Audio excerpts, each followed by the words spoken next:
Let us start. कल और परसों हमने दो क्लासेस में पढ़ा था कंजप्शन फंक्शन के बारे में।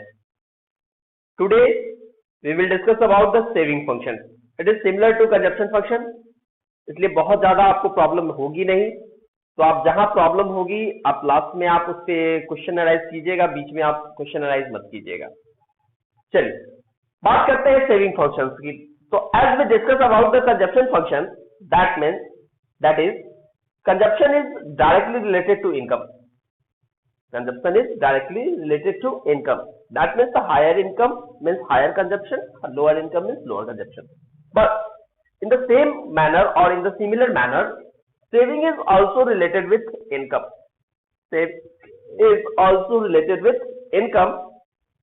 That means higher the income, higher the saving, lower the income, lower the saving. ठीक है, higher the income higher the saving, lower the income lower the saving. तो व्हाट डज इट मीन या what is saving function? The saving function is the functional relationship between S and Y is known as saving function. The functional relationship between S and Y is known as saving function. Clear? The functional relationship between s and y is known as saving function. That is, अगर हम इसको function के रूप में दिखाएं तो like this, y is functionally related with s. ठीक है, y is functionally related with s. अब इसका algebraic फॉर्म क्या होगा? The algebraic form of F function, तो इसका कोई प्रॉपर एल्जेब्रिक फॉर्म होता नहीं है। ये एक्चुअली डिराइव्ड होता है फ्रॉम सी फंक्शन से, यानी कि सी फंक्शन से सी के एल्जेब्रिक फॉर्म से एस फंक्शन का एल्जेब्रिक फॉर्म डिराइव्ड होता है। कैसे, जरा देखिए ध्यान से। सी इक्वल्स टू होता है C bar plus D Y. C equals to C bar plus dy, where C bar is the autonomous consumption, D is the slope of consumption curve or C line, or Y is the level of income, also called MPC. अब आपको पता है कि since S equals to होता है Y minus C, S equals to Y minus C, that means saving बराबर income minus consumption. ठीक है, तो हम यहां से क्या करेंगे, इस C की वैल्यू को यहां से पुट करेंगे, यानी कि इस C की वैल्यू को यहां से ये पुट करेंगे इसका फॉर्म। तो ये हो जाएगा y equal to C bar bracket में प्लस बी वाई। ठीक है, अब हम क्या करेंगे, y माइनस ये सी बार हो जाएगा, माइनस से मल्टीप्लाई हो जाएगा और माइनस बी वाई हो जाएगा। ठीक है, अब यहाँ क्या करेंगे, अब देखिए ये सी बार इधर है माइनस में, तो इसको हम इधर साइड में कर लेंगे, ये इधर से यहाँ, और वाई वाले को दोनों को एक साथ ले जाएंगे। ठीक है, तो ये हो जाएगा सी बार और इधर आ जाएगा आपका वाई माइनस डी वाई। यहाँ तक तो कोई दिक्कत नहीं, हमने क्या किया, सी बार को इधर कर लिया और वाई को उधर कर दिया।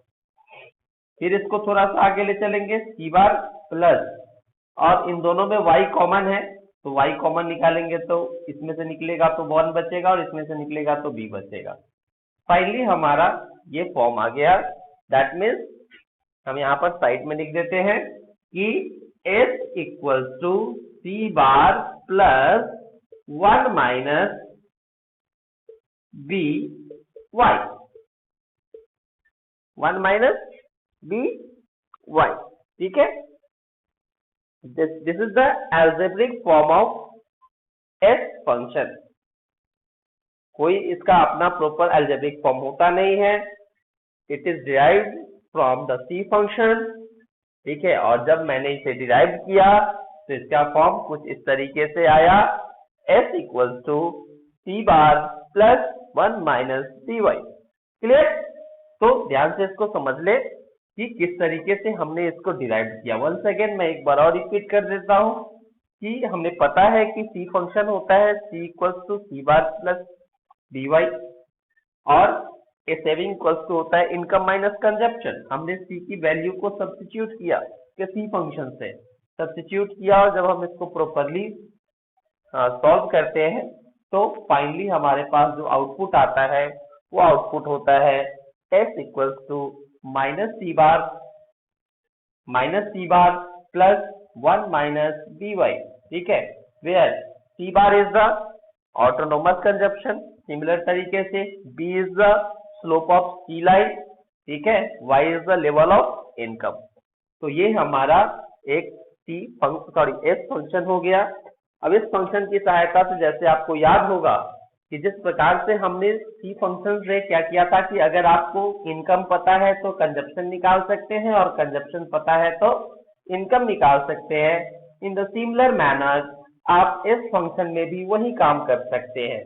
जैसे सपोज कीजिए कि आपका एक इस फंक्शन दिया हुआ है -20 प्लस 1 माइनस या 0.5y, यह आपका एक एस फंक्शन दिया हुआ है। कैसे, यहाँ पर जो ऑटोनोमस कंजप्शन है वो क्या है, माइनस में है। सपोज कीजिए कि y इक्वल टू आपको कहता है एट 100 लेवल पे सेविंग क्या होगा, तो आप इसको क्या करेंगे, सॉल्व करेंगे।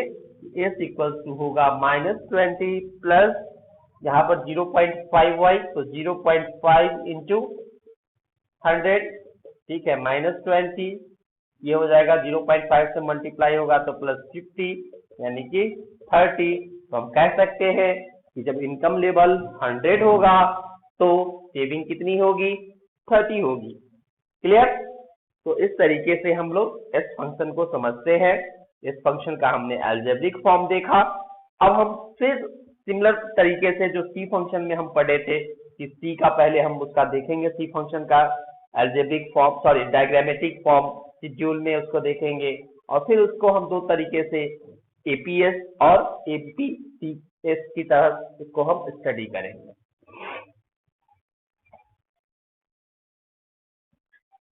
चलिए, हम यहाँ पर एक शेड्यूल निकाल रहे हैं। ये हमारा y है, ये हमारा c है, और ये हमारा s है। y, c और s, ठीक है। चलिए, y हमारा 0, तो c हमारा 50 है, यानी कि ऑटोनोमस कंजप्शन 50 पे 75, और 100 पे 100, 200 पे 150, 300 पे 200। ये हमने शेड्यूल बनाया, जो ऑलरेडी हम शेड्यूल अभी तक डिस्कस कर रहे थे।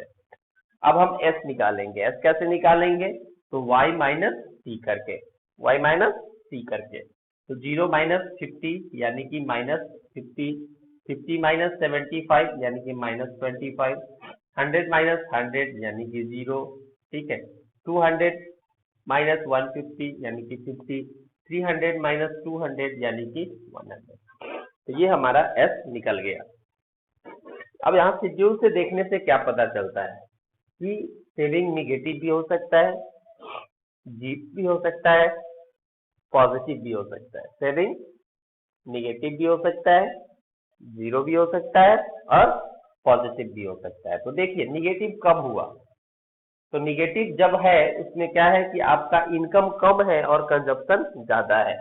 तो जब आपका इनकम कंजप्शन से कम होगा तब आपकी सेविंग क्या होगी, निगेटिव होगी। दूसरी तरफ जब आपका इनकम और कंजप्शन दोनों बराबर होगा तो सेविंग आपका 0 होगा। उसके बाद जब आपका इनकम कंजप्शन से ज्यादा होगा तब आपकी सेविंग पॉजिटिव होगी। क्लियर। यहाँ से एक रिलेशन भी निकल जाता है, प्रॉपर्टीज भी समझ में आ जाता है सेविंग का, कि सेविंग निगेटिव, जीरो और पॉजिटिव तीनों हो सकता है। निगेटिव कब होगा, जब आपकी इनकम आपके कंजप्शन से कम होगी तो निगेटिव होगा। जब आपका इनकम कंजप्शन के बराबर होगा तो 0 होगा, और जब आपका इनकम कंजप्शन से ज्यादा होगा तो पॉजिटिव होगा। तो ये तीन केसेस हैं अब इसको हम डायग्राम में सेविंग फंक्शन को कैसे दिखाएंगे उसको हम बताते हैं, ठीक है।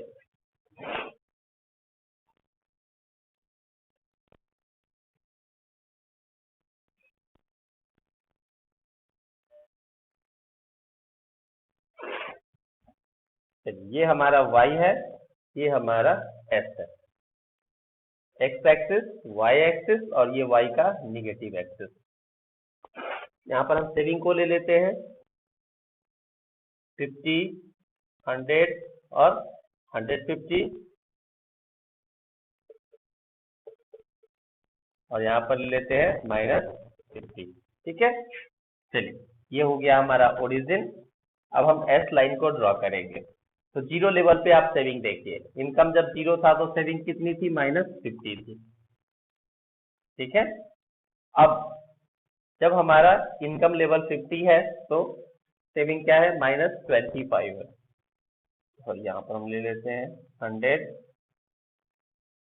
200 और 300।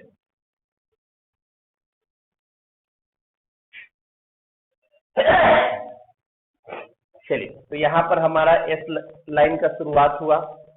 यहाँ पर एस जब वाई जब 50 होगा तो सेविंग -25 होगी।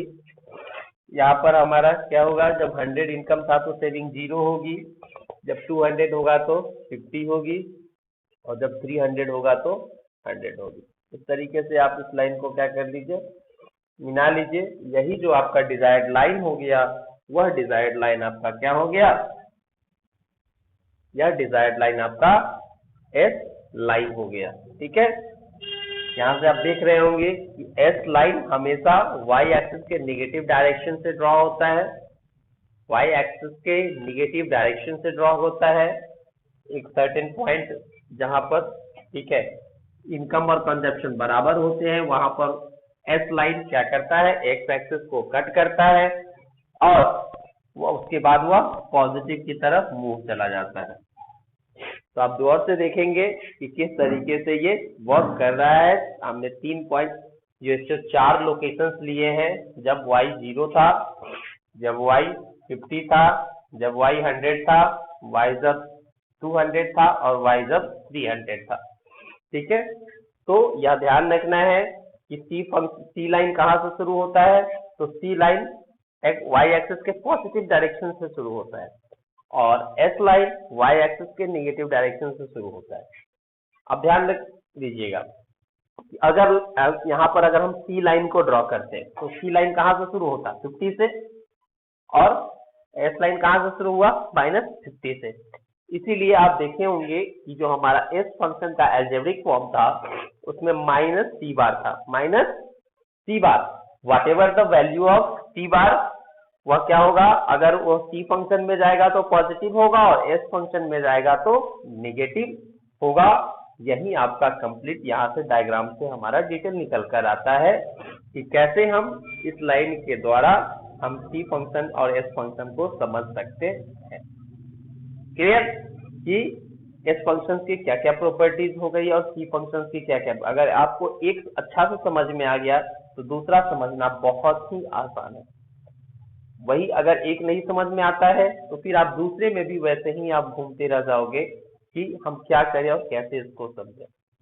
तो हमारे हिसाब से लगता है कि आपको ये चीज समझ में आई होगी। यहाँ से सिर्फ यही चीज समझना है कि एस कैसे निकलता है, एस की क्या क्या प्रॉपर्टीज होती है और एस का डायग्राम हम कैसे उसको समझते हैं। अब इसी से जुड़ा हुआ कॉन्सेप्ट है हमारा कि जैसा आपको याद होगा कि हमने सी फंक्शन में बताया था कि हम इसको दो तरीके से इस सी फंक्शन को समझते हैं। एक तो जो हमारा एवरेज प्रोपेंसिटी टू कंज्यूम था और दूसरा मार्जिनल प्रोपेंसिटी टू कंज्यूम था। उसी प्रकार से यहाँ पर भी आपका जो एस फंक्शन है वह दो तरीके से आप समझ सकते हैं और दो तरीके से इसको एनालाइज किया जाता है। एक तो आपका एवरेज प्रोपेंसिटी टू सेव है और दूसरा मार्जिनल प्रोपेंसिटी टू सेव है। यानी कि इस रिलेशन को हम दो तरीकों से समझने की कोशिश करेंगे, एक एवरेज प्रोपेंसिटी टू सेव और दूसरा मार्जिनल प्रोपेंसिटी टू सेव। चलिए हम इसके बारे में डिस्कस करते हैं। First of all we will discuss about the APS, average propensity to save. ठीक है, एवरेज प्रोपेंसिटी टू सेव का मतलब होता है it is the ratio between the saving and the income at a point of time. ठीक है, किसी point of time में आपके एवरेज सेविंग और इनकम का क्या रेशियो है, वो है एपीएस। अगर इसको बेहतरीन, अगर बहुत छोटे शब्द में अगर समझना चाहे तो यह कहे कि it is the per unit saving of income, it is the per unit saving of total income. आप अपने इनकम का कितना यूनिट सेव कर रहे हैं ये इंडिकेट करता है एपीएस। ठीक है, तो कैसे इसको समझेंगे, that is S equals to Y के बराबर। एस इक्वल्स टू वाई से आप इसको समझ सकते हैं कि ये लेवल ऑफ सेविंग को इंडिकेट करेगा और ये लेवल ऑफ इनकम को इंडिकेट करेगा, और ऐसे आप ये डाल सकते हैं। जैसे यहाँ पर हमारा ये निकला हुआ है, ठीक है, तो हम इस सी वाले को मिटा देते हैं और इसी पे हम आपको एपीएस निकाल कर दिखाते हैं। कैसे निकालेंगे, एस इक्वल्स टू वाई, तो -50/0 दैट इज इंफिनिटी -25 ठीक है 50, तो ये आ जाएगा क्या -0.5। ठीक है, 0/100 दैट इज 0, 50/200 ठीक है, तो 4 टाइम्स में कट जाएगा तो 0.25 ये आएगा। 100/300 तो ये हो जाएगा 0.33। यही आपका एपीएस का वैल्यू हो गया। कैसे निकाले हैं, S/Y 50/0 -25/0 0/100 50/200 एंड 100/300। तो इस तरीके से हमने क्या किया, इसको कैलकुलेट किया और इसको हमने देखा। अब इसके वैल्यूज के आधार पर हम इसके प्रॉपर्टीज को डिराइव करेंगे कि what are the properties of APS. First of all हम कैसे इससे समझेंगे कि हम अपने इनकम का कितना प्रतिशत या कितना हिस्सा सेव कर रहे हैं। तो देखिए 0.5 का मतलब ये हुआ, निगेटिव में 0.5 है, यानी कि आप अपने इनकम का, ठीक है, आधा 0.5 that is 50% of your income, ये आपका डिस सेविंग है, मतलब निगेटिव में सेविंग है, लॉस है। ठीक है, अगर हम यहाँ 0 देखें तो 0 का मतलब है कि आप अपने इनकम का 0% सेव कर रहे हैं, यानी कि what ever your income it will totally consume. अगर यहाँ देखें, ठीक है, कि एट 200 लेवल ऑफ इनकम कि आपका एपीएस का वैल्यू कितना है 0.25 है। इट मीन्स दैट आप अपने इनकम का कितना प्रतिशत 25% क्या कर रहे हैं, सेव कर रहे हैं। वहीं अगर आप यहाँ देखें तो एट 300 लेवल ऑफ इनकम आप क्या देख रहे हो कि एपीएस की वैल्यू 0.33 है। इट मीन्स दैट आप अपने इनकम का 33% क्या कर रहे हो, सेव कर रहे हो। तो इस तरीके से ये वैल्यूज आप स्टडी कर सकते हैं कि कैसे हम समझेंगे कि हम कितना अपने इनकम का बचा रहे हैं with the help of APS. अब हम इसके प्रॉपर्टीज को डिस्कस करते हैं। आप एपीएस में देख रहे होंगे कि एपीएस की value negative 0 positive, negative 0 positive. तो आप सीधे यहां से ये देखिए कि जैसे जैसे आपका इनकम बढ़ रहा है, जैसे जैसे आपकी इनकम बढ़ रही है, वैसे वैसे एपीएस की वैल्यू भी बढ़ रही है। इट मीन्स दैट या इट इंडिकेट्स दैट, ठीक है, saving increases with rise in income, saving increases with rise in income. APS का बढ़ना हुआ यह दिखाता है कि आपकी इनकम जैसे जैसे बढ़ती है वैसे वैसे आप सेविंग होती है पॉइंट ऑफ टाइम में, वो आप सेविंग अपने इनकम का क्या करते जाते हो, बढ़ाते चले जाते हो। ठीक है, एपीएस की वैल्यू निगेटिव भी है, 0 भी है, पॉजिटिव भी है। निगेटिव भी है, 0 भी है, पॉजिटिव भी है। निगेटिव किस केस में होगा, जब आपका इनकम क्या होगा, कंजप्शन से कम होगा। 0 कब होगा एपीएस की वैल्यू, जब आपकी इनकम और कंजप्शन दोनों क्या होगी, बराबर होगी। और एपीएस की वैल्यू पॉजिटिव कब होगी, जब आपका इनकम आपके कंजप्शन से अधिक होगा।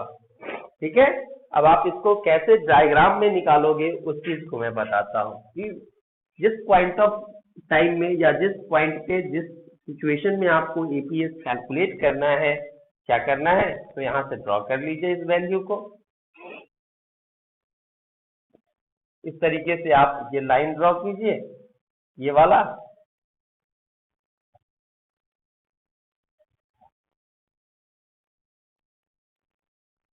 और यहाँ से ये आपका ये ड्रॉ हो जाएगा।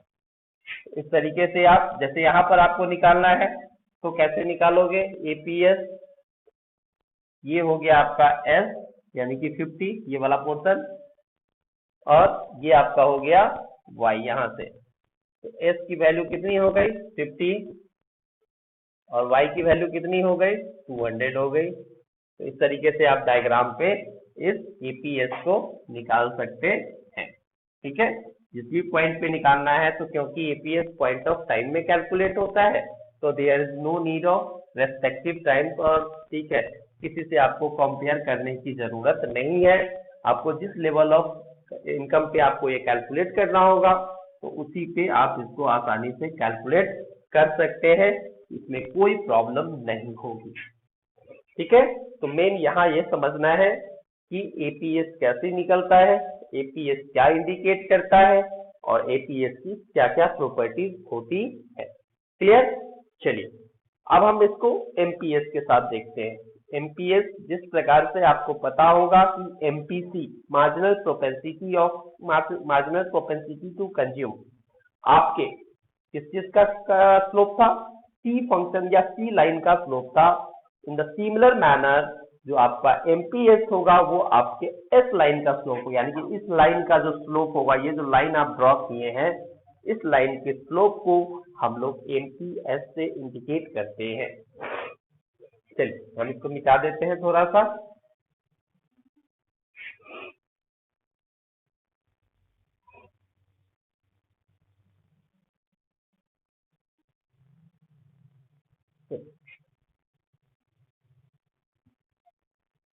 दैट इज marginal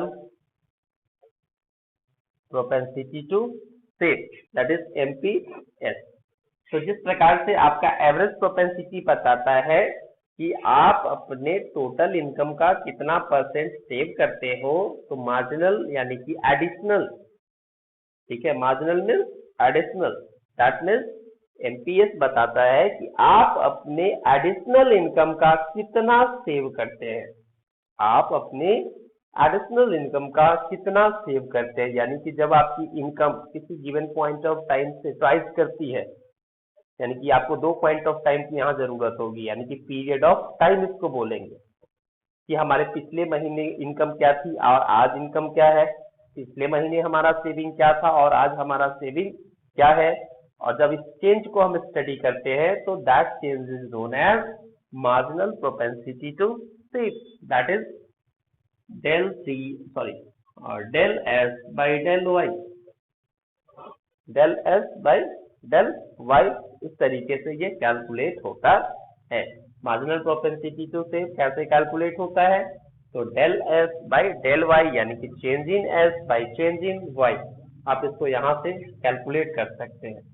तो चलिए यहाँ पर इनकम में चेंज कितने का है 50, यहाँ पर इनकम में चेंज कितने का है 50, यहाँ पर इनकम में चेंज कितने का है 100, यहाँ पर इनकम में चेंज कितने का है 100। चलिए आप इसको इधर देखिए सेविंग में, यहाँ आपका सेव कितना से बढ़ रहा है, तो 25 से, यहाँ फिर कितने से बढ़ रहा है 25 से, यहाँ फिर कितने से बढ़ रहा है 55 से, यहाँ पर कितने से बढ़ रहा है 50 से। ठीक है, आप इसको देखोगे। अब हो सकता है कि जिनका मैथ वीक होगा या मतलब जिनको ये पता लग रहा होगा कि सर ये -50 से -25 हो गया, तो ये बढ़ा कि घटा, नहीं ये बढ़ा, क्योंकि माइनस में जो वैल्यू जितना बड़ा होता है वो उतना ही एक्चुअल में छोटा होता है, यानी कि एक्चुअल वैल्यू उसकी उतनी ही छोटी होती है, तो ये बढ़ रहा है। तो इस तरीके से जब आप यहाँ पर एमपीएस निकालोगे तो कैसे निकलेगा, यहाँ पर क्योंकि इनिशियल लेवल पे तो कोई पॉइंट पीरियड है ही नहीं, डिफरेंस निकलेगा नहीं, तो फर्स्ट लेवल पे क्या होगा, कोई एमपीएस नहीं होगा।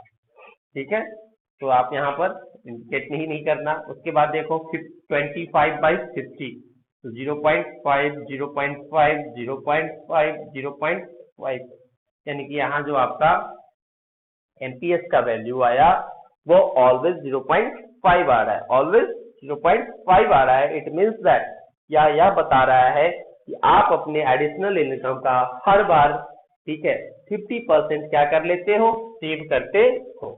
अब इसको अगर हम इसी को डायग्राम पे लेके चले, कैसे इस डायग्राम पे इसको हम शो करेंगे, तो सिमिलर है एस ई फंक्शन की तरह या सी लाइन की तरह। जैसे ये आपका कौन सा लाइन हो गया, एस लाइन हो गया, ठीक है, ये हो गया आपका इनकम, ये हो गया आपका सेविंग। तो किसी भी पॉइंट पे अगर आपको इसको दिखाना है, इसके स्लोप को इंडिकेट करना है, तो जैसे सपोज कीजिए एक पॉइंट ये है, एक पॉइंट ये है, तो इस तरीके से यहाँ पर एक ट्रायंगल बनेगा, ठीक है, ये आपका डेल एस होगा और ये आपका डेल वाई होगा, और इस तरीके से यहाँ पर एमपीएस होगा del S by del Y, ठीक है। अब ये कैसे इतना वैल्यू आएगा, तो देखिए यहाँ से आप इसको ये ड्रॉ कर लीजिएगा, यहाँ पर एक एस का पॉइंट आएगा, फिर इसको ड्रॉ कर लीजिएगा, तो फिर यहाँ पर एक एस का पॉइंट आएगा, यहाँ से फिर परपेंडिकुलर यहाँ ड्रॉ कीजिएगा, तो वहां पर एक वाई का पॉइंट आएगा, फिर यहाँ पर एक वाई का पॉइंट आएगा। तो इस तरीके से ये कितना चेंज हुआ, तो इतना इनकम माइनस इतना इनकम। इसी प्रकार से ये सेविंग कैसे निकलेगा, तो देखिएगा इतना, ठीक है, और यहाँ देखिए इतना सेविंग आपको चेंज निकालना है, तो ये पूरा वैल्यू हुआ और ये उसका, ठीक है, इनिशियल वैल्यू हुआ, तो इसमें से इसको घटा दीजिएगा, तो ये वैल्यू आपको निकल जाएगा, जैसे हमने यहाँ पर किया है। तो यही जो है वो क्या करता है, एस लाइन का ये क्या बताता है, स्लोप बताता है। और जैसा मैंने पिछले क्लास में बताया था कि slope of a line is always indicated by, ठीक है, tan थीटा, और tan थीटा का वैल्यू होता है परपेंडिकुलर बाय बेस। ये तो बहुत ही आसान टर्म है जो आप आसानी से इसको समझ सकते हैं, ठीक है। तो एमपीएस के द्वारा एस लाइन का स्लोप इंडिकेट होता है और एमपीसी के द्वारा सी लाइन का स्लोप इंडिकेट होता है। आप इसको आसानी से इसको क्लियर करके समझ सकते हैं इस स्लोप टर्म को, ठीक है। और वही जब आपका स्लोप कांस्टेंट हो जाता है, यानी कि एमपीएस की वैल्यू जब कांस्टेंट हो जाती है, दैट मीन्स वह स्लोप क्या हो गया, वह स्लोप इंडिकेट कर रहा है किसको, स्ट्रेट लाइन के स्लोप को। और ऐसे फंक्शन को हम लोग बोलते हैं लीनियर सेविंग फंक्शन, ठीक है। जब आपका स्लोप कांस्टेंट हो जाए, ठीक है, स्लोप आपका कांस्टेंट हो जाए, तो वैसे फंक्शन को हम लोग बोलते हैं लीनियर सेविंग फंक्शन, ठीक है। अब आप इसके प्रॉपर्टीज को भी देख लीजिए, तो जिस प्रकार से आपका प्रॉपर्टीज एमपीसी का था, उसी प्रकार से एमपीएस की भी प्रॉपर्टी है। इसकी भी वैल्यू, यानी कि एमपीएस की भी वैल्यू 0 और 1 के बीच में लाइज करती है, ठीक है, 0 और 1 के बीच में, अकॉर्डिंग टू किसके, किन्सियन थ्योरी के हिसाब से, ठीक है। और 0 कब होगा और 1 कब होगा, यानी कि दो एक्सेप्शनल केसेस। तो 0 तब होगा जब आपका सारा एडिशनल इनकम क्या हो जाता है, कंज्यूम्ड हो जाएगा, तो उस केस में आपकी एमपीएस की वैल्यू 0 होगी। और दूसरा केस, जब आपका सारा एडिशनल इनकम सेव हो जाएगा, तो उस केस में आपकी एमपीएस की वैल्यू क्या हो जाएगी, 1 हो जाएगी। तो यह सिंपल, मतलब बिल्कुल सिमिलर है। आप इसको अगर आपस में रिलेवेंट करेंगे तो बहुत सारी सिमिलरिटीज इसमें मिल जाएगी। तो आप इसको रिलेवेंट करके देखेंगे, इसको अच्छे तरीके से समझने की कोशिश कीजिएगा। दीज आर द बेसिक्स, ये सब बेसिक्स है आपको इस पूरे चैप्टर को स्टडी करने के लिए, और बेसिक्स भी है as well as exam point of view से भी इम्पोर्टेंट है।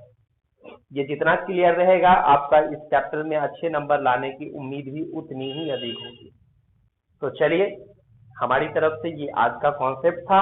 अब आप अपने